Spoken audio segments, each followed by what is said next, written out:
శ్రీ గురుభ్యో నమ. 2025 సెప్టెంబర్ 7 ఆదివారం రోజు రాత్రి 9:56 నుంచి 1:26 వరకు మనకు చంద్రగ్రహణం ఉన్నది. ఈ చంద్రగ్రహణం శతభిషం మరియు పూర్వభాద్ర ఈ రెండు నక్షత్రాలు ఉన్నటువంటి సమయంలో మనకు గ్రహణం జరుగుతున్నది. కాబట్టి ఆ శతభిషం పూర్వభాద్ర నక్షత్రాల జాతకులు అంటే కుంభరాశి వారు కూడా ఈ యొక్క చంద్రగ్రహణాన్ని చూడకుండా ఉండాలి. వీలైనంత వరకు అందరూ కూడా రాత్రి 9 గంటల నుంచి మళ్ళీ దాదాపుగా రాత్రి 2 గంటల దాకా కూడా బయటి ప్రాంతాల్లో ఇంటి బయట ఉండకుండా ఉంటే ఎటువంటి దోషము ఎటువంటి చెడు మీకు జరగదు. ఒకవేళ ఎవరైనా బయట ఆ యొక్క గ్రహణం సంభవిస్తున్నటువంటి సమయాలలో తిరిగితే కనుక తప్పనిసరిగా శాంతి చేయించుకోవాలి, మళ్ళీ దానాలు కూడా ఇవ్వాలి.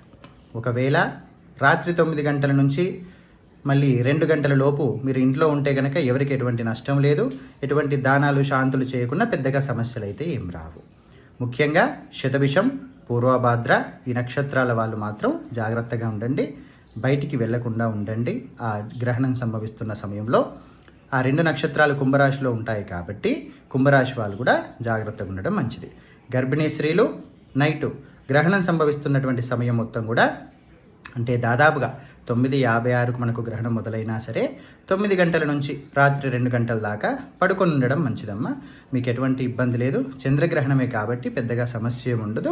మీరు రాత్రిపూటే అది గ్రహణం వస్తున్నది కాబట్టి మనం బయట అంతగా తిరగము కాబట్టి ఎటువంటి భయపడాల్సిన అవసరం అయితే లేదు.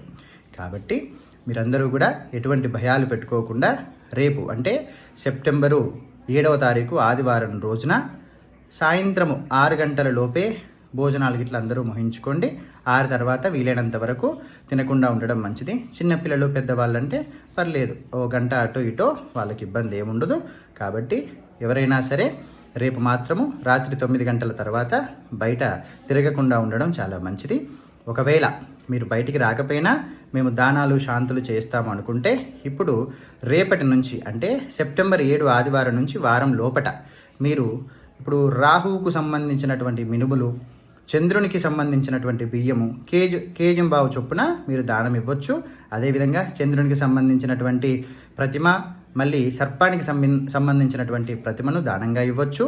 అదేవిధంగా నెయ్యి, పాలను కూడా దానంగా ఇవ్వచ్చు. శాంతులు కూడా చేసుకునే అవకాశాలు ఉంటుంది. ఇందులో మనకి గ్రహణం వల్ల మంచి జరిగేటువంటి రాశులు ఏమైనా ఉన్నాయా అంటే కనుక ఒక 4 రాశులమ్మ. అది కూడా మేషరాశి, కర్కాటక రాశి, వృశ్చిక రాశి, ధనుస్సు రాశి. ఈ 4 రాశులకు తప్ప ఈ గ్రహణం వల్ల మిగిలిన రాశులకు మంచి అని చెప్పేటట్టుగా లేదు. ఆ 4 రాశులకు మాత్రమే ఈ గ్రహణము మంచి చేసే అవకాశాలు ఉన్నవి. అయినా సరే మిగిలిన రాశుల వాళ్ళు భయపడాల్సిన అవసరం లేదు. మనం బయట గ్రహణం సంభవిస్తున్నటువంటి సమయంలో గ్రహణాన్ని చూడకుండా ఉండడము, బయట తిరగకుండా ఉండడం చేస్తే చాలు. ఎవరికి ఎటువంటి ఇబ్బంది అయితే ఉండదు.